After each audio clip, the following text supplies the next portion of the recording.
Bonjour, dans cette vidéo, nous allons voir comment réaliser une recherche d'emploi efficace en ajustant parfaitement votre ambition. Nous allons voir 3 erreurs classiques que je constate dans mes accompagnements et je vous donnerai bien sûr des conseils pour remédier à ces erreurs de positionnement. Je m'appelle Nolwenn Bernat-Chasselan, je suis coach carrière, je vous accompagne depuis 15 ans dans votre évolution professionnelle. N'hésitez pas à télécharger le guide de l'entretien gratuit que je mets à votre disposition. Rejoignez également ma mailing list pour recevoir ma newsletter chaque semaine dans votre boîte mail. Vous pouvez également prendre un rendez-vous de contact gratuit avec moi, le lien est en description de la vidéo. Alors, quelles sont ces 3 erreurs que je constate très fréquemment lorsque j'accompagne les personnes en recherche d'emploi? Ce sont 3 erreurs très importantes parce qu'elles ralentissent vraiment énormément le retour à l'emploi. Elles diminuent le taux de réponse à l'envoi des CV, elles diminuent également le taux de conversion après le premier entretien. Donc les 3 conseils que je vais vous donner là, ils sont vraiment essentiels pour vous si vous voulez optimiser votre recherche et retrouver beaucoup plus rapidement un emploi à la hauteur de votre ambition. C'est donc d'ambition dont nous allons parler dans cette vidéo puisque la première erreur qui est commise très souvent par les personnes que j'accompagne, c'est de se positionner en dessous de votre ambition. C'est-à-dire que vous briguez un poste que vous avez déjà occupé dans une autre entreprise pour lequel vous avez déjà la somme des compétences requises et probablement déjà à un niveau d'expert. Vous vous dites, ça c'est formidable pour le recruteur. Il va tout de suite savoir que je suis opérationnel, que je vais pouvoir remplir parfaitement toutes les missions qui sont proposées. Malheureusement, le recruteur ne cherche pas quelqu'un qui est au bout de sa course professionnelle. Il cherche quelqu'un qui est au départ, quelqu'un avec qui il va pouvoir travailler dans la progression, dans l'évolution, quelqu'un qui va monter en compétences progressivement sur le poste et qui va pouvoir évoluer et s'épanouir en interne. Parce que derrière un profil qui candidate à la hauteur de ce qu'il sait déjà parfaitement faire, en restant pleinement dans sa zone de confort, va faire peur au recruteur pour 2 raisons principales. La première, c'est qu'il a forcément peur que vous puissiez vous ennuyer très rapidement et donc que vous envisagiez à nouveau une mobilité, et ça il ne le souhaite pas, il ne veut pas investir dans cette relation professionnelle pour que très rapidement elle s'arrête. La seconde crainte, c'est que vous soyez quelqu'un d'un petit peu frileux par rapport au changement. Quelqu'un qui a peur, encore une fois, de sortir de sa zone de confort, de prendre suffisamment de risques pour pouvoir évoluer.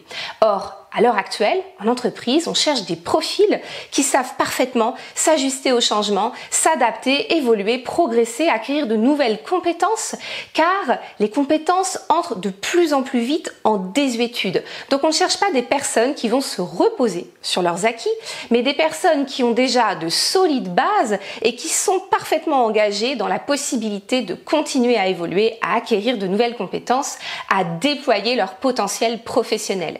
Donc la première erreur, briguer un poste qui n'est pas suffisamment ambitieux. Alors je sais, c'est contre-intuitif, mais croyez-moi, je peux vous assurer que dès qu'on repositionne une recherche avec plus d'ambition, ça fonctionne parfaitement bien. Seconde erreur très régulièrement commise également, qui va sembler un petit peu à l'encontre de la première que je vous ai dite, mais c'est l'opposé du spectre. C'est lorsque vous briguez un poste qui est vraiment au-delà de l'étape professionnelle où vous en êtes. Vous cherchez à accomplir un saut professionnel qui est beaucoup trop élevé et le recruteur ne va pas vous croire capable de le réaliser. Même si vous en avez la profonde conviction, le recruteur va avoir du mal à accepter, par exemple, une reconversion brutale qui n'a pas été préparée. Une transversalité complète qui n'a pas été non plus motivée, suffisamment explicitée.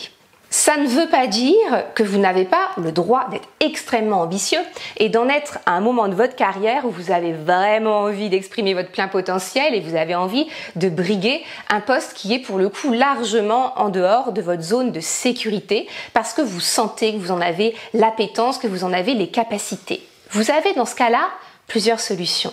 La première, bien entendu, c'est de réussir à convaincre votre recruteur en donnant des exemples concrets de situations précédentes où vous avez réalisé des sauts très importants et où vous avez parfaitement su vous ajuster parce que vous avez, par exemple, une capacité d'apprentissage extrêmement importante, une capacité à vous ajuster rapidement en situation complexe. Si vous êtes capable de faire cette démonstration, eh bien peut-être qu'il est possible pour vous de faire un saut extrêmement important. La deuxième méthode, ça va être bien entendu de réaliser une formation et notamment une formation certifiante. C'est pratiquement inévitable en situation de reconversion. C'est la formation qui va prouver la profondeur de votre motivation, c'est-à-dire que ce n'est pas une lubie. Vous ne changez pas de secteur juste comme ça parce que vous en avez envie. C'est un vrai nouveau projet professionnel profond pour lequel vous avez déjà investi beaucoup de temps en réalisant une formation. Donc ça peut être important. C'est valable aussi lorsque vous cherchez à briguer une posture de management alors que vous n'en avez jamais vraiment eu l'occasion de le prouver dans vos postes précédents. Une formation peut vous y aider, peut montrer que vous avez acquis au moins des connaissances théoriques, ce qui peut vous permettre de prouver que vous serez rapidement capable de les mettre en pratique.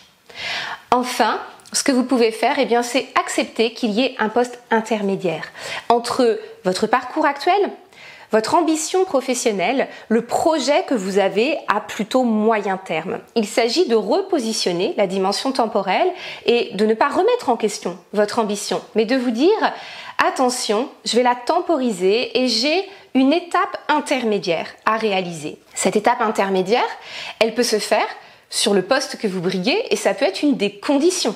Lorsque vous allez poser des questions, parce que je vous rappelle qu'il faut poser des questions en entretien à votre recruteur pour prouver votre motivation, lorsque vous allez poser des questions, vous allez bien vérifier la nature de l'évolution possible, celle dont vous avez besoin pour pouvoir passer à l'étape d'après. Donc parfois, il est nécessaire d'accepter une étape intermédiaire pour réaliser votre transition.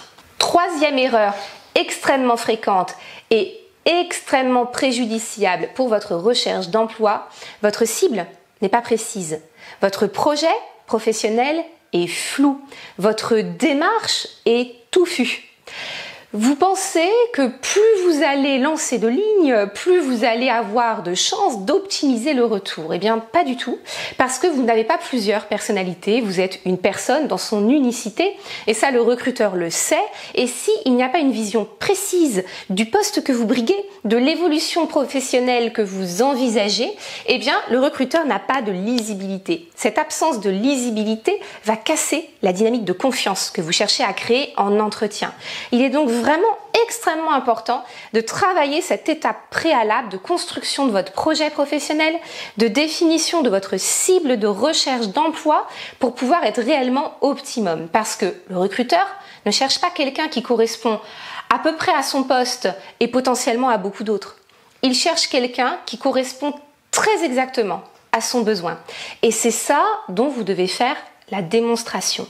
Donc attention aux personnes qui ont 4, 5, 6 CV sous le coude et qui testent de très nombreux projets, eh bien pourquoi pas dans une étape préalable pour définir et tester votre projet et encore dans un spectre pas trop large parce que vous risquez de griller votre profil en vous présentant 2 fois sous des casquettes extrêmement différentes. Donc faites attention, c'est une étape préalable qui peut prendre du temps, qui au départ ralentit un peu votre recherche mais qui va tellement l'optimiser, tellement l'accélérer derrière qu'il faut vraiment accepter d'en passer par là. Éventuellement, vous pouvez avoir 2 typologies de CV sur des postes et des projets très connexes. Et au fur et à mesure du test, vous allez vérifier quel est le CV, quelle est la particularité de positionnement du profil qui remporte le plus l'adhésion, qui fait la différence auprès des recruteurs et auquel cas, c'est par l'expérience, par la méthode test-erreur que vous allez définir de manière définitive votre projet professionnel. Voilà pour ces 3 erreurs qu'à partir de maintenant, vous n'allez plus jamais commettre. Et en suivant les conseils que je vous ai donnés, je suis certaine que vous allez pouvoir améliorer et accélérer votre recherche d'emploi, votre retour à l'emploi. Si vous avez aimé la vidéo, signalez-le. Abonnez-vous à ma chaîne YouTube de manière à être informé de toutes mes nouvelles vidéos. N'hésitez pas à vous abonner à ma newsletter pour recevoir tous mes conseils directement dans votre boîte mail chaque semaine. Je vous dis à très bientôt dans d'autres vidéos.